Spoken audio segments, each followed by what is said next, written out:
l'unanimité. Oui, en fait, vous n'aurez pas de nom qui fasse l'unanimité dans la mesure où le bloc est constitué à peu près en 3 blocs. Il y a une partie qui est Nouveau Front Populaire qui a 193 députés, la majorité présidentielle qui en a un peu moins de 180, les Républicains qui en ont 40 et le Rassemblement national qui en a 143.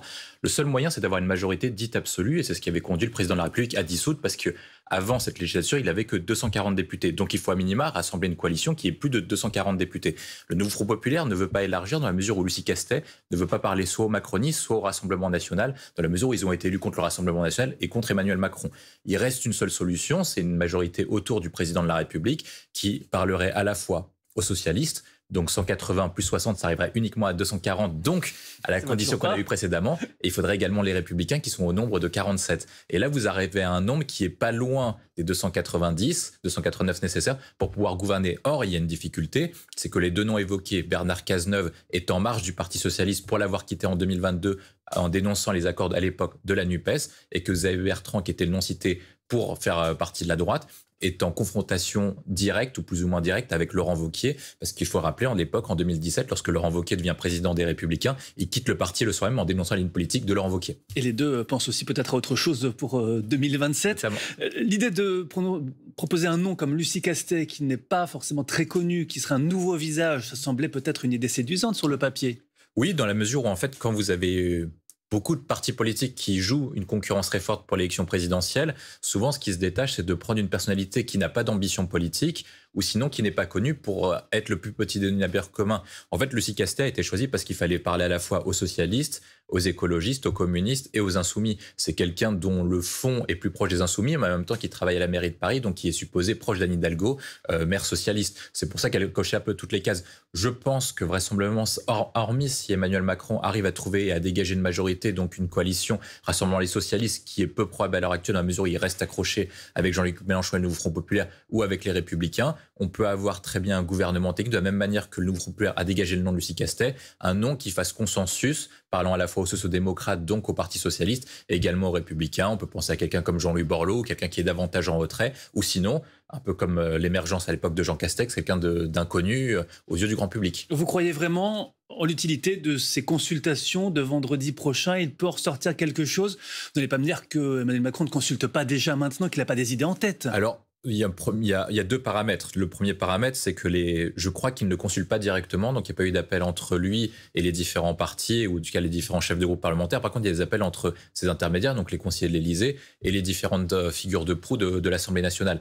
Je pense qu'il se dit deux choses. La première, c'est que en organisant une consultation, il peut dire aux Français « j'ai consulté l'ensemble des forces politiques et j'en suis arrivé à la conclusion que c'était ce type de majorité où le barycentre de l'Assemblée nationale se situait à ce niveau-là, dans la mesure où certains ne voulaient pas faire partie d'une grande union nationale et d'autres voulaient davantage en faire partie, ou en tout cas n'ont pas émis de veto ou ont exprimé le désir de voter une motion de censure contre le futur gouvernement que je vous annonce. » L'autre point aussi, qui est important, c'est qu'en fait, vous avez le discours en affichage, et vous avez un discours qui peut être vu en coulisses. Ça veut dire que, est-ce que Olivier Faure tiendra le même discours à la télévision que devant le président de la République? Il peut très bien dire, peut-être qu'on soutiendra pas le gouvernement, mais par contre, peut-être qu'on déposera pas de motion de censure. Et je pense que ce qu'essaie d'obtenir Emmanuel Macron, c'est pas un soutien direct des socialistes et des républicains, mais c'est lorsque vous arrivez dans une situation telle que celle-ci, vous n'arrivez pas à avoir une majorité absolue. Le but de tout gouvernement maintenant, c'est de ne pas récolter les 280 députés votant une motion de censure capable de vous faire tomber. Donc à ce moment-là, il doit avoir la neutralité de 3 groupes parlementaires spécifiques, peut-être même 4, l'IOT, donc Liberté, Territoire et Indépendants, les Républicains, les socialistes et peut-être les écologistes, que je doute un peu.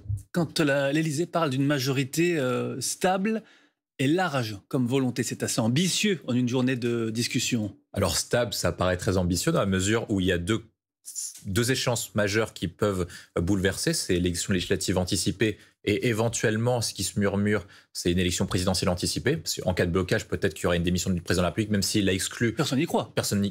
Je pense qu'il y en a qui se préparent pour. En tout cas, les forces politiques se disent qu'on peut avoir une élection présidentielle anticipée. Et surtout une élection législative anticipée. Et à l'aube d'une élection législative anticipée, je pense que quasiment aucune force politique ne veut se rattacher à Emmanuel Macron dans la mesure où il est dans son 2e mandat, qu'il est de plus en plus impopulaire et qu'ils ne veulent pas subir le mécontentement et un vote sanction de la part des électeurs en vue des prochaines élections. Je prends un exemple, des députés socialistes qui ont été élus avec les électeurs de Jean-Luc Mélenchon, s'ils s'allient à Emmanuel Macron, il est probable qu'ils perdent leur circonscription si Emmanuel Macron dit de nouveau en septembre prochain. De la même manière, les électeurs, les députés républicains, si par cas ils s'affichent trop avec Emmanuel Macron, vu qu'ils sont élus dans les territoires ruraux, donc plutôt hostiles au président de la République, peuvent perdre également leur circonscription en fonction des cas de figure et en fonction de là où ils ont été élus. Donc c'est ça, en fait, tout le jeu politique qui rend difficile une majorité stable.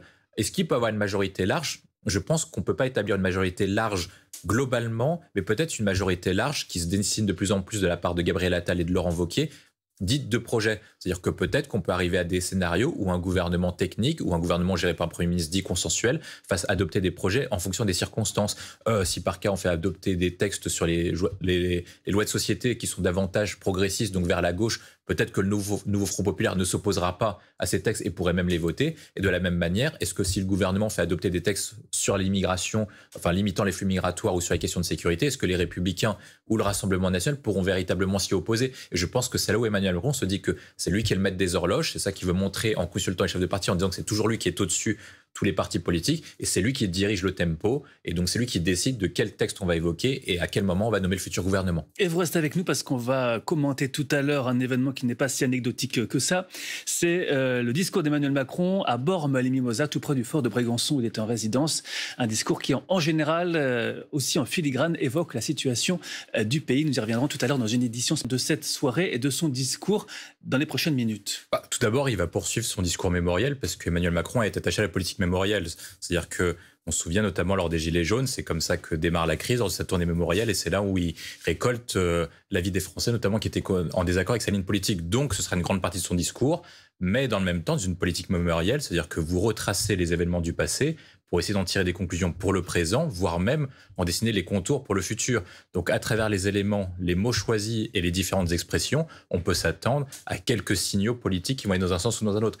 Dernièrement, par exemple, lors de son discours de félicitations pour les personnes qui ont participé à l'organisation des Jeux Olympiques, il avait adressé des messages substantiels en disant que ce qui avait marché, c'était le dépassement, le fait que ce soit une maire socialiste qui travaille avec une présidente de région de droite et donc avec lui président centriste. Et donc, par conséquent, lorsqu'on mettait nos efforts pour réussir un objectif supérieur, donc au-delà des querelles partisans, on pouvait y réussir. On y avait vu la forme d'héritage politique en disant que si les JO ont réussi, c'est grâce au en même temps et au dépassement qu'il chérit depuis 2017. Dorian Dreuil, vous êtes d'accord avec ça ? Il va falloir peser chaque mot dans les discours d'Emmanuel au travail.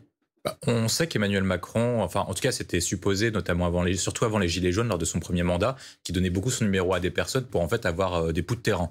Et en fait les rencontres aux Français lui permettent d'avoir le retour.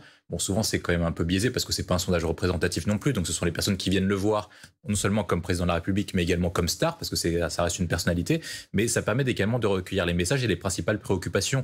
C'est-à-dire qu'il y aura des personnes qui vont demander, et je pense qu'il va essayer de l'interpréter, sur est-ce qu'on lui demande de nommer un Premier ministre rapidement, ou est-ce que c'est une volonté uniquement du microcosme, ou des microcosmes politiques, ou est-ce que c'est une véritable aspiration des Français d'avoir un nouveau Premier ministre immédiatement. L'autre point, ça va être également d'échanger sur éventuellement les préoccupations. Est-ce que les JO vont aller au-delà des Jeux paralympiques, donc ce qu'on appelle l'esprit JO, réenchantement, patriotisme, etc.